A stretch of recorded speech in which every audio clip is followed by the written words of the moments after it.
Good morning, good afternoon, good evening to each and everyone, especially those on the other side of the world. There is no time and space between us. There is only this present moment, and we are one.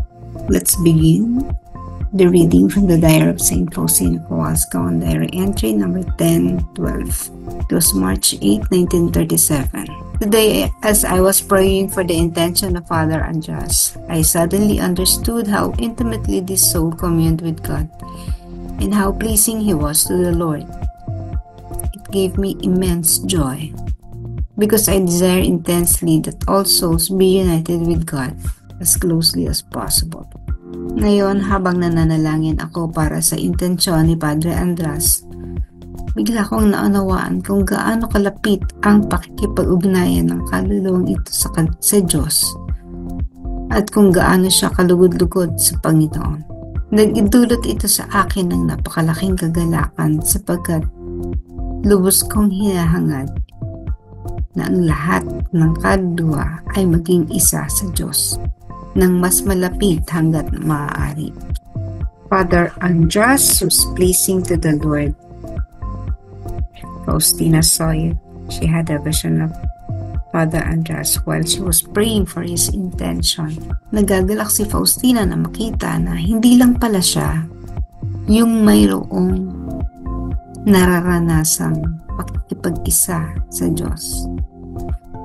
Nagagalak siya dahil hindi lang pala siya, hindi lang si Faustina ang kalugod-lugod sa mata ng ating Panginoon. Mayroon pa palang iba, no? Of course, she knows that marami pang iba, but si Father Andras pala, kalugod-lugod din. Mabuti na lang naging spiritual director ko. Mabuti na lang itong binigay sa akin ng Diyos. So, nagkakaroon siya ng matinding kagalakan dahil yung mga taong nakapalibot sa kanya ay kalugod-lugod din pala sa Diyos. So, halimbawa, ikaw, yung asawa mo, nadala mo na sa Divine Mercy. Halimbawa, dati, naiinis sa'yo, lagi kang wala. Simbahan na naman. Alam nyo, yan ang problema natin with our family, di ba? Because they are not as passionate as we are and as faithful to God as we are. Whenever we do service to the Lord, whenever we serve the Lord in the church, wala na naman tayo sa bahay, linggong-linggo, wala, no? Several occasions, wala. Nandun tayo, nagsaserve sa simbahan, especially those who are serving in the masses. Yung mga lay persons, yung mga commission reader, mga ganun, no po, collectors, mga ordinaryong mga gawain sa loob ng simbahan pero nakakalugod sa Diyos at nakatutulong. Kung wala kasi sila, the priest will never be able to conduct the mass without these people, no? Lang naman na siya na yung siya na yung nag-o-officiate ng misa, siya pa ang magko-collect, siya pa ang magbabasa, no? In the past, walang ganon. Everything was controlled by the priest. And then sa Vatican II, binigyan diin yung kahalagaan at maaaring maitulong ng laiko na hindi lang pala ang mga pare ang pwedeng gumawa ng mga bagay, ang pwedeng maging malapit sa Diyos, ang pwedeng maglingkod sa Diyos. Nagiging inclusive na ang faith natin, ang ating pananampalataya. No? Hindi na lang tayo passive. Pag sinabing passive, andun lang, nakikinig ka lang. Kundi we are engaged, we are involved.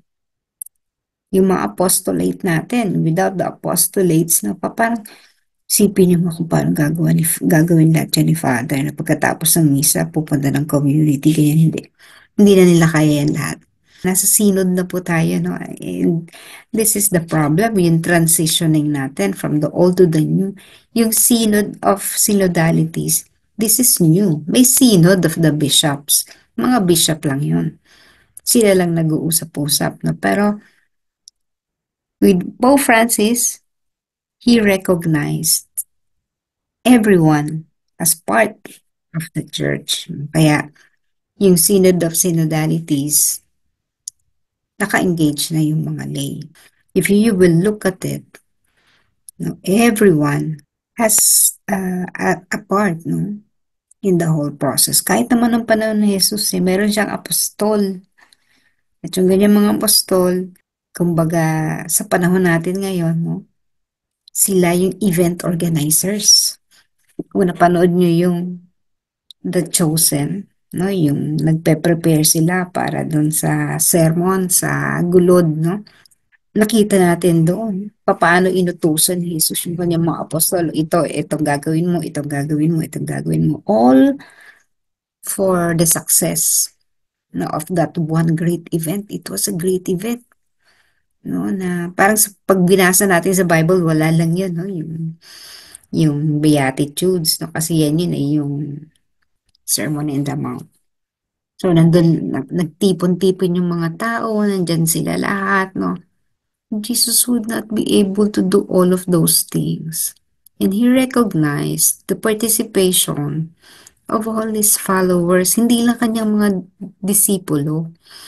Nakikita natin doon kung paano gumalaw yung iba pang mga tagasunod niya, no? Yung followers niya. So that is the value, the importance of the lay. And all these things, yung ginagawa natin bilang mga lay, lahat ito ay kalugod-lugod sa Diyos. No? Maliban na lang kung nagtatayo ka ng sarili mo. No? Laging sinasabi ni Father sa akin, no? Okay lang yan. No? Basta hindi ka humihiwalay. Kasi pag humihiwalay na tayo, nagsarili na tayo, nagtayo ka na ng sarili mong grupo, no? Kahit pa sabihin mo, naglilingkod ka rin kay Lord, pero humiwalay ka, yun yung tinatawag na schism. No? Humiwalay ka, wala ka na dun sa mismong puno, no? Yung sanga, naputol na, inihiwalay mo na ang sarili mo. Lumabas ka. So, we have a problem with that. Kasi hindi natin nakikita yung pagiging bahagi natin ng kabuuan. And of course, kahit yung mga ganyan, bahagi pa rin yan. No? Sa lahat naman ng organization, may mga ganyan. Kaya nga, we pray, di ba? Sa ating novena, we pray for them. Yung sa mga humihiwalay na bumalik na sila. Pero syempre, yung mercy of God, meron din sa kanila. Hindi natin pwedeng sabihin na hindi na sila kakaawaan ng Diyos, mapupunta sila sa impyerno. No, hindi po ganon. Bahagi yan, kahit nga sa organisasyon, merong division. Kahit sa atin sa apostolate, may division. Hindi tayo nagkakaunawaan. But the mercy of God is present everywhere. Hindi natin sila hinuhusgahan, but we pray for them. May mga dahilan kasi bakit ba si Lord pinayagan yung mga ganun? No? He allowed things to happen. Siyempre, may purpose yun. Sa biglang tingin, hindi maganda. Of course, they will be responsible for their actions, no? But why are this happening? Why did the Lord allow this to happen?